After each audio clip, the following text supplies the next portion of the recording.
Human beings don't jump over cliffs by nature. Human beings don't climb tall buildings because it's adventurous. When you create the conditions for leadership, you can inspire people and fuel their inner leader. There is a reason why LinkedIn is overflowing with articles about leadership. There's a reason why people are hungry for books from people like Brené Brown, Daniel Pink, Michael Fullan, and Todd Whitaker. There's a reason why, if you spend any time online at all, you'll come across Peter Drucker quotes like, "Management is doing things right. Leadership is doing the right things." And that's because the kind of leader you have and the kind of leader you are matters. There's no confluence if everybody is a follower and there's one or two leaders, and confluence being this great energy that comes from people moving in the same direction. Our conversation today is all about leadership, and specifically leadership in schools. When the end goal is better student outcomes, my guest today argues that the best way to reach that goal is to foster leadership within the school system. When you walk up to somebody and say, "You're really good at this, you should consider," at that point, you have just planted an acorn that could very well grow into a mighty oak and create a new forest, because that person will think about that all the time. And we'll look at a number of practical principles that school leaders can use to have a massive positive impact. So in the school districts where we see people highly apply these principles, what ends up happening with them is they create a culture where people are hungry for what next, what next, what next, what's another one, what's another one. From Frontline Education, this is Field Trip.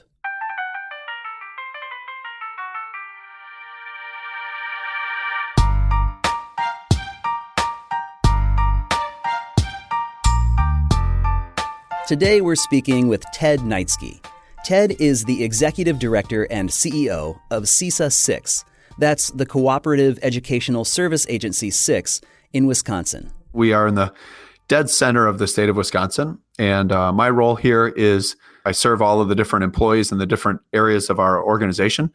We service 39 school districts in the state of Wisconsin formally, and all 419 of them informally. Ted has served as a middle school history teacher, a principal, assistant superintendent of curriculum and instruction, and eventually as a superintendent.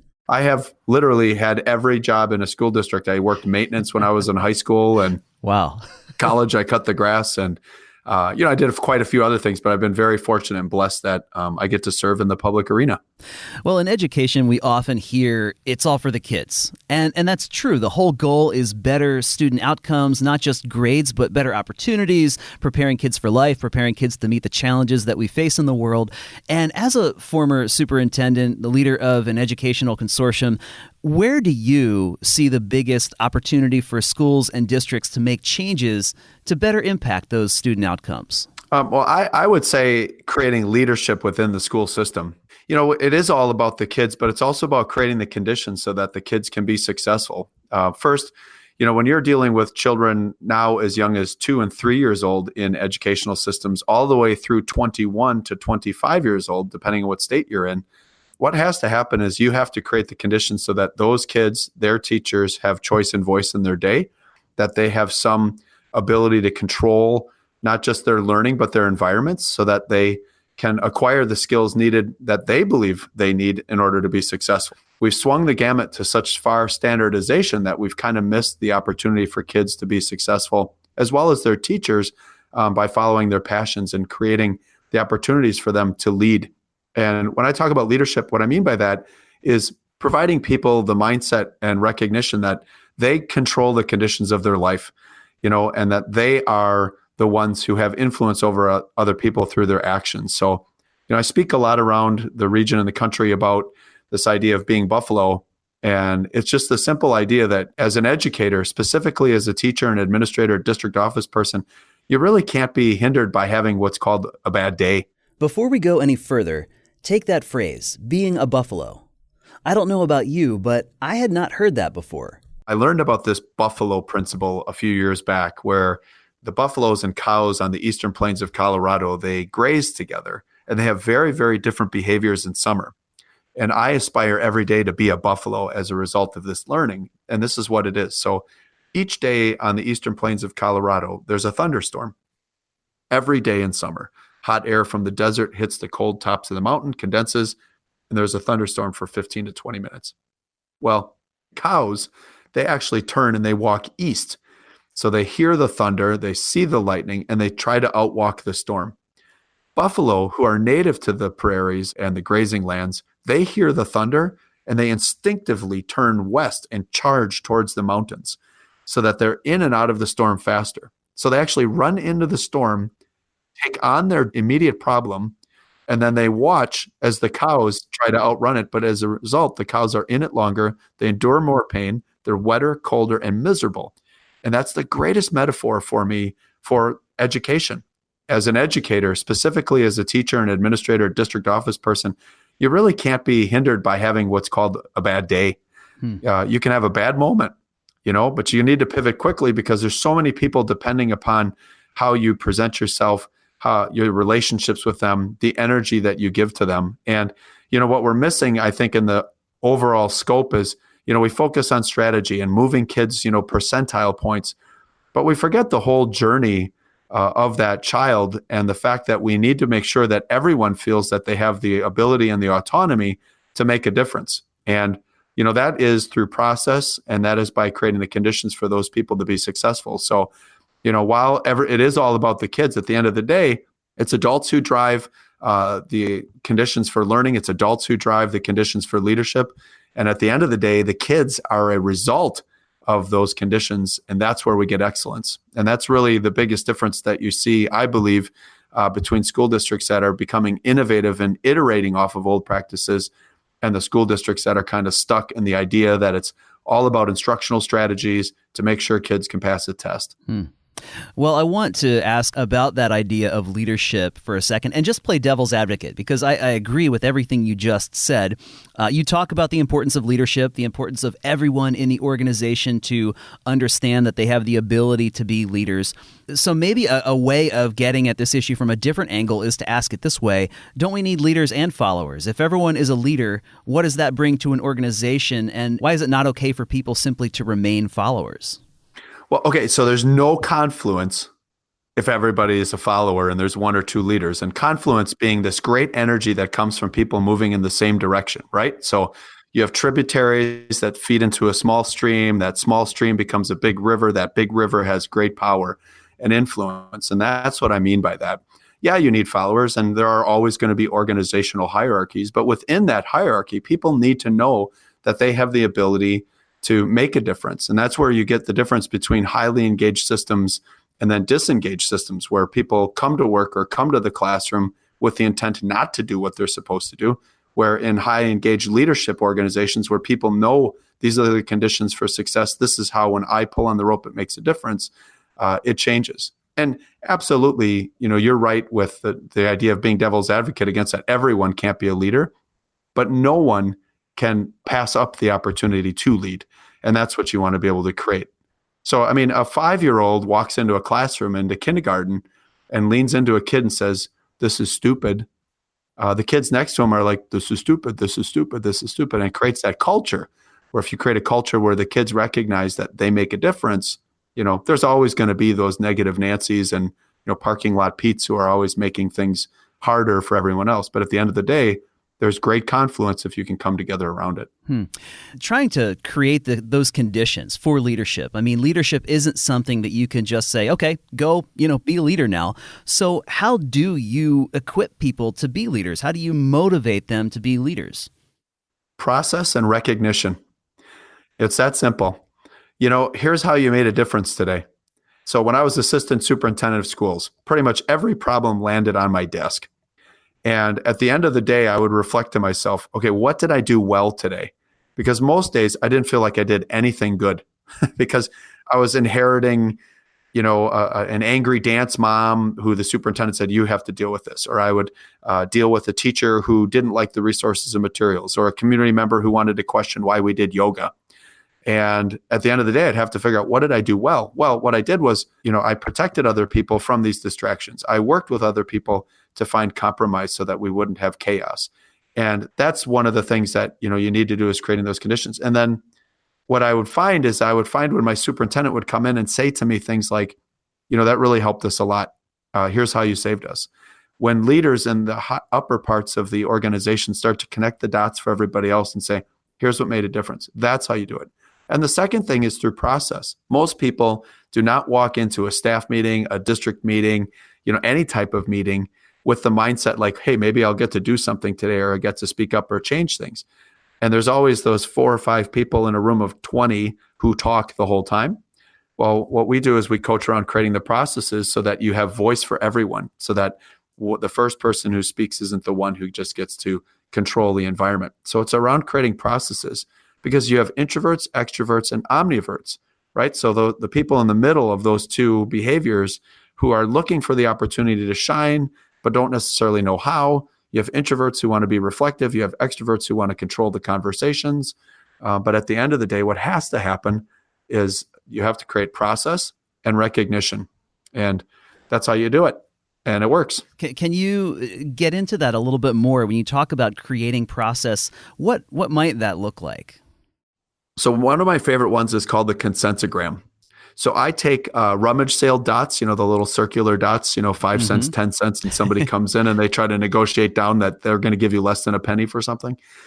So everybody has those dots at their table all the time. And every time we ask a question of any significance to the organization, system, classroom, you have the ability to go up and put your dot where you believe we need to be. So as an example, you take like communication strategies.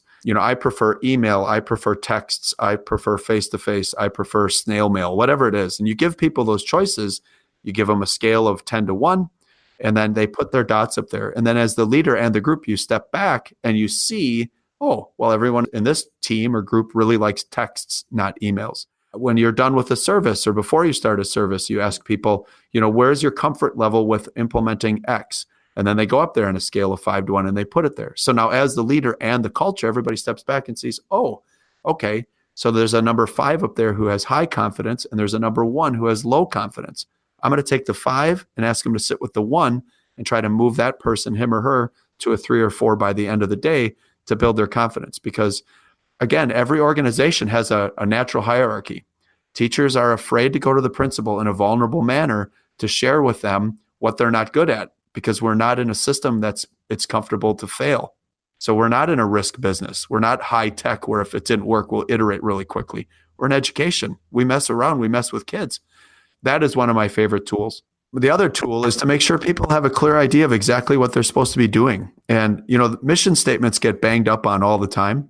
But, using a good process, you can create a mission statement in 5 minutes for everything that you're doing so that people clearly understand why they're in the room.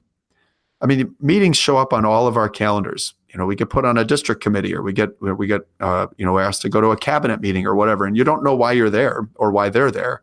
But a very clear mission that shows this is who we are and what we do when we're together really changes that, because otherwise people go into meetings. My favorite joke is that there are people who sign up for textbook meetings who go to make sure that there is never a new textbook. There are people who go to textbook adoption meetings with the idea that they're going to get the one that they want. And then there are people who go just because they were asked or there was the opportunity to build their resume. But if you walk in the room and it says, we will do the following 1 to 2 to 3 to 4, all the clarity is put in place. Now I can lead to that very specific outcome versus, this old idea that collaboration comes from 4 hours of talking about what we might want to do. It's really interesting. Your first point there, it struck me that you're very closely connecting leadership with voice. And I get that both of those things are very important in organizations and important for empowering people. But I don't know that I would have necessarily, prior to this conversation, drawn such a clear line between giving someone voice and giving someone the ability to be a leader. Well, so my working definition of leadership is anyone who has influence over another person. And many people, when they think of synonyms for leadership, they think of words like power, authority, control. But the word influence is the one that I put in my working definition, because you can have, positive and negative influences. You can have neutral influences. You can have no influence, but all of those are being influential. And we want to be able to give people the opportunity to share their knowledge and be influential in the outcomes, because that's how you get high ownership. You don't get success by walking around telling people what's wrong with them and that they have to. You walk around telling people what they're good at and then create the conditions that they want to. Otherwise, human beings are water, man. We always take the path of least resistance because it's in our nature to survive. Human beings don't jump over cliffs by nature. Human beings don't climb tall buildings because it's adventurous. Now, there are some who do, and they're wired different, but the majority of us would be quite happy sitting on the couch, watching TV, and being fed because our body says low energy, longer life. And when you create the conditions for leadership, you can inspire people and fuel their inner leader. How did you become a leader? As you look back on your earlier life, and I know you've spoken a little bit about your prior roles, but is there a very clear time when you look back and say, this is when someone spoke into my life in this way. This is when I began on the path to becoming a leader? That's a really interesting question. So I guess I would look back at my behaviors more. So when we were put into groups when I was a kid, say like in 8th grade, count off by fours, and then you're in a group of 5 people and you're looking around. I've always had kind of a restless spirit. So when they say, let's, like you've got a week to do something, I want to get it done now. And what's happened to me over the course of my life is that's drawn me into some pretty unique life opportunities.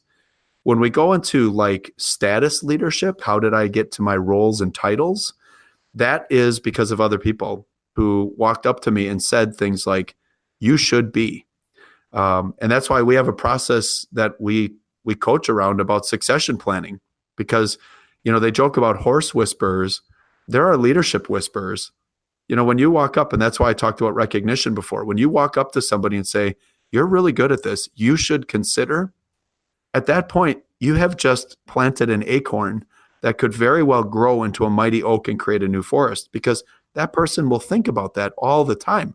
Can you believe that they think I should be this? She said that I could probably become a superintendent of schools. When people say things like that to you, it's very empowering. Most of us live in a world of discouragement where, we look cynically upon leadership because that's what we've been trained to do the last 50 years. And instead, when someone who you admire and have trust comes up to you and says, hey, I think you'd be a great principal. I think you'd be a great director. I think you should be a division leader. That sticks with you, right? I mean, has anyone ever complimented you into a potential raise or promotion where you've been like, you're an idiot? That never happens. You're like, wow, somebody thought well of me. That's where leadership and coaching come to such great connections, because at the end of the day, a really, really good coach sees in you what you don't see in yourself. And, they push you to it, and they give you no exceptions for being who you can be. So that man for me was a guy named Dave Farnham. He was my middle school principal when I was an 8th grade teacher. My 2nd year of teaching, he came in and he said, I think you should go into school administration. And I looked at him because my life goal at that point was I wanted to retire like the winningest soccer coach in the Cedar Lakes Conference soccer division. And I wanted to be a high school history teacher till I died. But 6 short years later, I was out of the classroom, and then schools became my classroom. So that's fantastic. Let me give you a chance to brag on brag about some of the people that you have led over the years, and I'm just curious if you can share any stories of people that you've been able to speak into their lives and just seen them kind of take that and run with it. Well, that's a great thought there, because, when you think about coaches in basketball and football, and, you see the John Wooden tree, and you see the Bill Walsh tree from the 49ers, things like that, Pat Summitt's tree, you really admire the fact that, again, like I said, they're acorn tenders. They're picking these seeds up, and they're helping them grow into great people. And, I can name any number of principals in the field, any number of my former students that have gone on to be teachers, who write you back and say, you inspired me to be a teacher. Most recently, there was a young man named Justin Deppies who played soccer for me, 17 or 18 years ago, and was a student of mine. And about 5 years ago, he wrote me a note on instant messaging on Facebook and said, hey, Mr. Neitzke, I just wanted you to know that I'm in a class right now. I'm going back to school to be a teacher. And basically the thought was, he was in crisis because he had gone into a different career and he wasn't enjoying it. And he was thinking back to the best times of his life. And I can't tell you the energy you get when somebody says, and you were part of the best times of my life. Again, that's leadership with intention, is going around making sure that you're lifting people up to recognize who they can be. And I feel immodest talking about this, but, if you walk around with your blinders off and you're looking for the opportunity to support others' improvement, it just happens. And I know that, I mean, I don't play the guitar. I don't know how to sing Kumbaya, any of that stuff. I'm a pretty real person. And, I just love when I run into like what you just described. Our listeners to this podcast are leaders in education, people who work in schools, in districts, and they live in a very boots on the ground reality each and every day. And one of the things that I know that they are constantly trying to do is to drive ongoing continuous improvement in their schools. And oftentimes that means ongoing continuous improvement in their schools through their people, always moving forward. I know that one of the things that you do is you teach on principles of improvement. And I wonder if you could simply speak a little bit more about that. Can you walk me through what some of these principles are that are so critical to continuous improvement and how you've seen them applied in schools? Yeah. So, I mean, the first thing is, just to back up how I even got there, was I had a superintendent of schools who pulled me in her office one day. Her name is Pat Greco. And I'm a voracious reader. And I would read a book on a Friday, Saturday, and I'd come back to school and I'd try to implement it. And I have high enthusiasm. So people be like, oh yeah, we should do this. We should do this. And then once they walked away and started to really think about, oh my gosh, he just asked us to redo everything that we've worked on for the last 2 weeks on that last book. Now we have to redo it. So she pulled me in and said, Theodore, you're really good at this stuff, but you are horrible at making it stick. And she told me I had to basically go back to school to become an engineer. So I went on a journey where I was certified in Six Sigma Lean principles. I went on a journey where I was certified and I worked with Baldrige and became an examiner, and found out all of these things that I had been sinning all over my staff and my career by leading with enthusiasm instead of leading with process. And the principles of improvement are basically that journey for me, combined with Six Sigma, all of these different things, but in the specific setting of working in a school. So principle number one is identify the problem. Teachers and school leaders are really good at solutioning. So we're really good at telling people like how to fix it. So we see our reading scores go down or vocab scores down, and we say, do 1, 2, 3, and 4. But we never say, why do the reading scores go down? What's the root of this issue? So we train and teach people in the classroom how to think that way.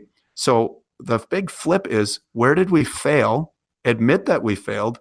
And then with rapid speed, let's fix it.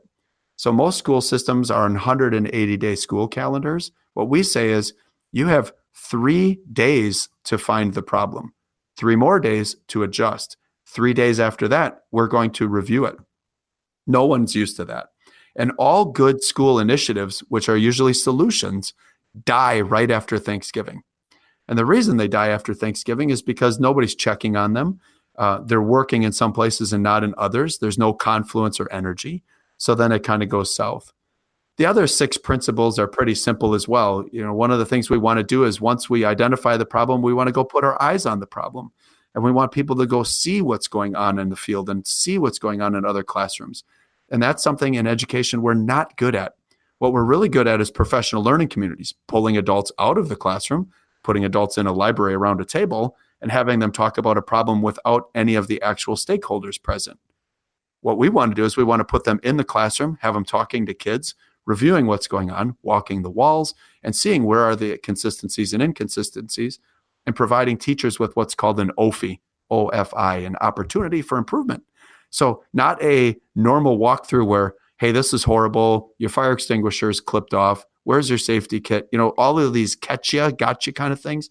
Instead, making sure they can go see the problem. And then the third is, short cycles of improvement. So we have something called the rule of 3. And that's 3 days after we implement, we review it. 3 weeks later, we review it again. 3 months later, third quarter. And actually, it boils down to, after 3 hours of asking people to do something, we want you in there asking them what's working and what needs to be improved. It's called the plus delta process. On the left-hand side of a document, you say what's working. And on the right-hand side, it's a triangle, what needs to be changed or challenged. So, overarching, what we do is we use the principles of improvement based upon Lean Six Sigma, other, school improvement tools. But we also, if we work with the schools, we also tell people you can't call this something. Once you name something, you create a division. You're either for or against it. Instead, what we want you to do is employ these practices so people see the results and they start to use them. And my favorite principle of all of them is what's called the wisdom of crowds. And it's this idea that if you bring everybody together and you show them the problem, and then you ask them all for solutions, but you ask them in isolation by themselves, and you collect all of that, what will happen is you'll get this amazing glob of agreement where everybody believes this is what we should do about this problem. And then you get these crazy outliers, people on the far ends of the two spectrums of the problem. But it is there that innovation and iteration lies, because those are the people who think different. Everybody else says, the problem is there's kids in the hallway because there's no administrators out in the hallway. Well, the outliers say things like, well, the problem is there's a couple of teachers on our staff who let kids come and go whenever they want. The problem is the cameras are broken in that hallway and we need to fix them. And then you get all these ideas that you can bring back and create strategies around. Of all of the principles of improvement that Ted just talked about, I asked him to pull one of his favorites and tell me a story of how he used it in real life in a school. Sure. So I'll give you one we're actually dealing with today. So, how do we better market ourselves? How do we get people to understand our story? How do we get people to understand the value proposition of what we do in public schools? So we sat down as a group, we had 60 people in the room. I posed the problem, which is that we do not have an effective strategy to market ourselves. So people said, we need to hire somebody to write newsletters. We need to hire someone to send out emails for us. We need better flyers. We need. And then on the outliers were the ideas that we're actually going to take. We need to provide thought leadership. We should stop spending money on creating commercials and marketing the school systems or districts that we serve. And instead, what we should do is we should give tips and provide thought leadership to really 4 key categories: teachers, school leaders, students, and parents. So now we went from a strategy where we were going to put tens of thousands of dollars into billboards and all this other stuff. And because of our learning of using the wisdom of the crowd, we went to an outlier who said, we got to do something different here. This is what everybody else does. Now, our core leadership team here was in the mindset of hire an advertising firm, go through the traditional pieces. Well, we're taking the thought leadership one. We're going to give that a 30-day cycle, then a 90-day cycle, then a 120-day cycle. We got a gajillion measurements for it. I'll give you another one too, which is a lot of times with specific students and student behaviors. So if you're an administrator and you're sitting in your office and the same kid gets sent to your classroom all of the time, one of the things we train around is the 5 why strategy. And this leads to the wisdom of the crowds to get to the root. So when I was a middle school principal, kids would get sent to my office all the time and they'd say, I don't have a pencil. And I'd give them a pencil and tell them to go back to class. 10 minutes later, they'd be, back in my office. Well, now why are you here? Well, she kicked me out. She said I'm disrespectful. Well, I thought it was about the pencil. So then I used to go to the teacher and say, why are they here? The teacher would say he came in disruptive. I'd go and I'd give the kid, a detention. And in my mind, I was done with it. Well, after learning and training, now what I do is when a kid would come to me with a pencil, I'd say, why don't you have a pencil? Why don't come prepared to class? Why don't you come prepared to class? I don't really like that teacher. Why don't you like that teacher? She calls my name out when she knows I don't have my homework done and she embarrasses me in front of everybody else. Why do you think she does that? She hates me. Well, that's a far stretch from where I was before with the pencil. Now, what I know is my root cause is I have a broken relationship. It used to take me like 3 months of this kid getting kicked out of the classroom to come to my office to figure that out because I had a lot of people. Now what we do is then we take that core problem, to a group of 4 or 5 people and say, how do we fix this relationship? Instead of just going back to the teacher and saying, you need to fix this relationship with the kid. That's a heavy weight. So now take that and compound that to anything else going on in your organization.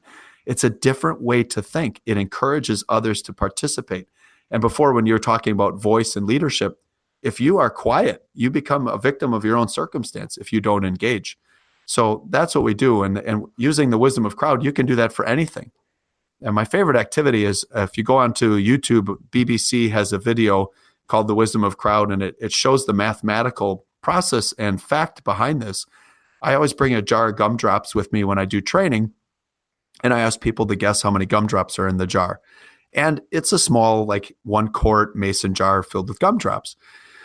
And most people guess like 150, 140, 110, 130. And then there are people who say like 15.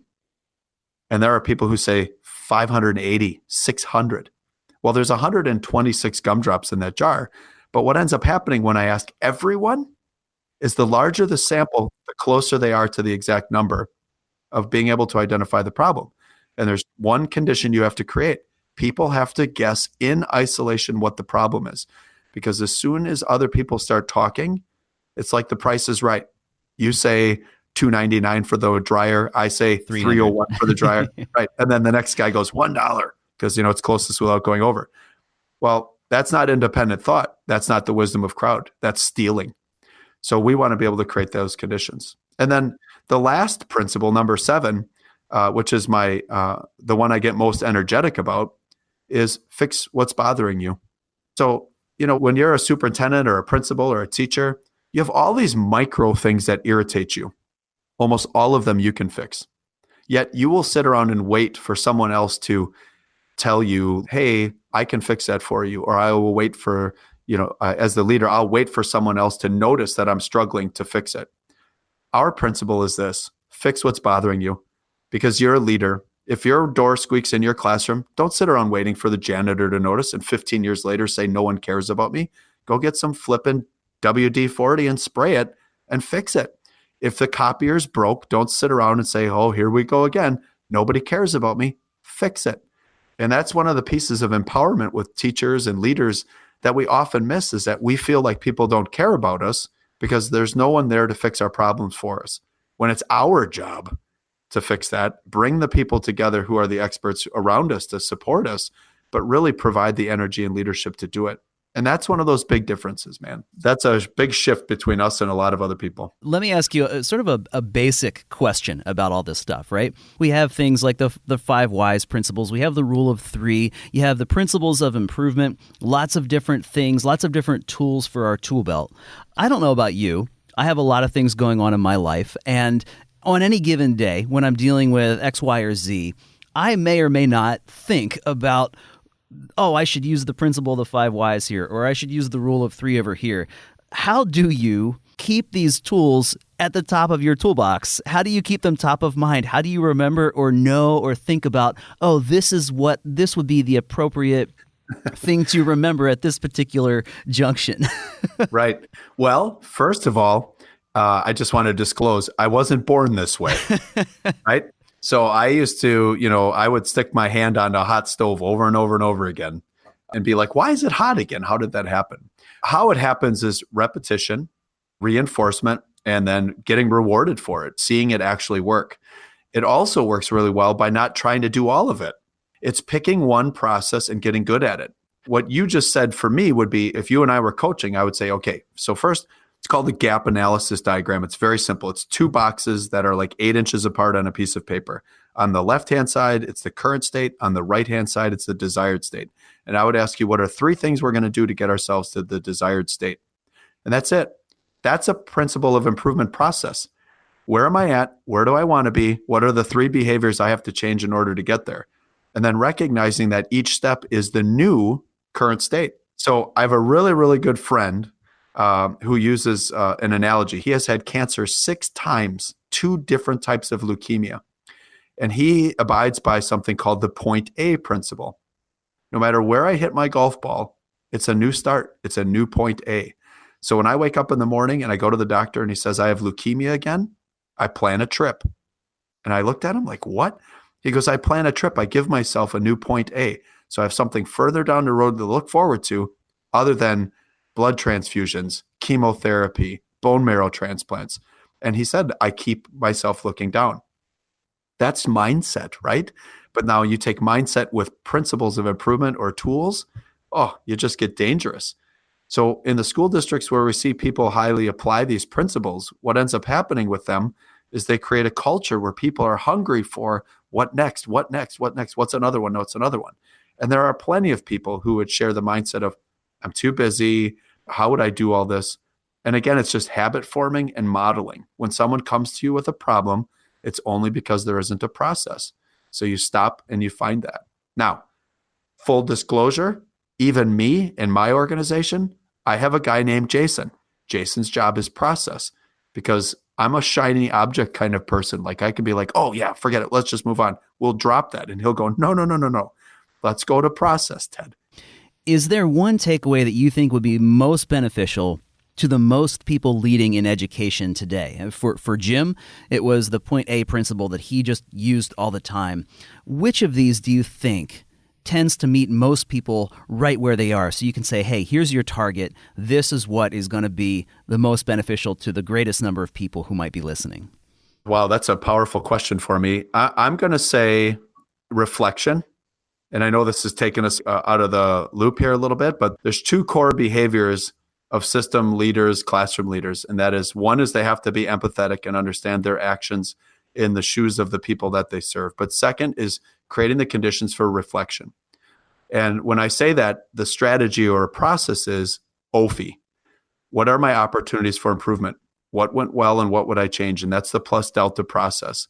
It's a line down the center of a sheet of paper. On the left-hand side, you write what went well. On the right-hand side, you write what you would change or challenge.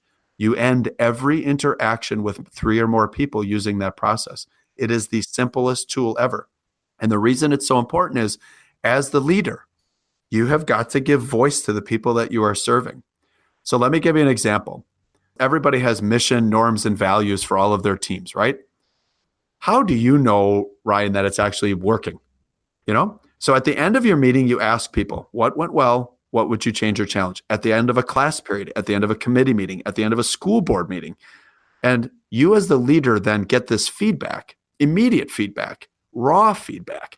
And this is what happens. I'll make it simple. You're on a district-wide committee, right? And one of the norms that people establish is there will always be food, fun, and fellowship. Those 3 conditions. Okay, well, you brought chocolate and you ran into Walmart and you grabbed a mixed bag of, Hershey's, whatever. And then you went into the meeting, you were late to the meeting because you got that. And one of your other norms is to start on time and end on time. Well, what's going to happen is people on the plus delta are going to write things like appreciated the food. It was a good meeting. We stayed on topic and appreciated that we got done on time. And then on the delta side, it's going to say things, and this is really what happens, right? It'll say things like no dark chocolate, started late, and as a result of starting late, I had to pay $30 more in childcare because I was half hour late for picking up my kids. Okay, so now as a leader, what just happened, right? I'm empathetic. Geez, my actions have consequences. 2, I got to change some behaviors, because what's the first thing you're going to do for the next meeting if you're going to bring chocolate? You're going to look for milk chocolate, not dark chocolate. Yeah, you're going to have both, right? You're going yeah. and that sounds so simple and stupid, but here's the deal. If you're the guy who wrote down only dark chocolate, and the next time you come and there's just this little thing and it's just a change, and there's milk chocolate and there's, good and plenty bars and all that stuff, you're going to say, my leader cares. You're going to get in the car and it could have been the worst meeting ever, but you're still going to be stuck with, he or she made that little adjustment for me. The next time you're going to give the gift of time as well. Guys, I'm going to start on time today, but we're going to end early. I want to give you that 15 minutes back that I stole from you the last time. And people are like, oh, wow, that's amazing. And I know that sounds trivial, but if you want to create the conditions to have raging rivers of confluence because everybody's a leader, it has to be these little micro pieces. So the one thing that I think everybody needs to do is the plus delta. And imagine this, if you did this in a classroom, right? So I taught high school social studies. I never asked my students, except at the very end of the year, how things were going. But if at the end of every class period, what went well and what would you change or challenge about how I taught? And I read that. First hour gives me feedback. I improve when I go into second hour. First and second hour gave me feedback. I improve going into third hour. And by the end of the day, I have a master lesson because of the feedback of my customers, my students. And then think of this. So if you're a superintendent of schools and you're listening, how often are you asking the board, what did you think of our meetings? Most of us, when I was a superintendent, we planned these extravagant PowerPoints and we have all this information and we think our 7, 9, or 11 school board members really care about all this stuff. Well, the majority of them, if they're given the opportunity to say, this is what worked and this is what I would change or challenge, what they will say is shorter meetings, more to the point, less PowerPoint slides. I appreciate the work. Or the opposite. This came out of left field. I had no idea. And all the things that superintendents deal with in their annual report can be dealt with every other week, just simply by asking. So if you want to create the conditions for leadership and voice, it's the plus delta process, Ryan.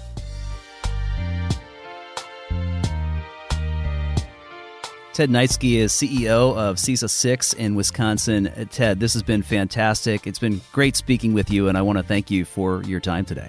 Yeah, you're welcome. Thank you. I should mention that Ted is also the host of the Smart Thinking podcast, where he goes further into detail on many of the things that we discussed today. Check it out. And speaking of podcasts, if you like this one, be sure to subscribe. We release new episodes every 2 weeks, covering topics for leaders in education, and I would hate for you to miss anything. Field Trip is a podcast from Frontline Education. Frontline's school administrative software is built to help you save time, bring departments together, and make the best decisions for your teachers, your staff, and your students. Find out more at frontlineeducation.com/fieldtrippodcast. For Frontline Education, I'm Ryan Estes. Thanks for listening, and have a great day.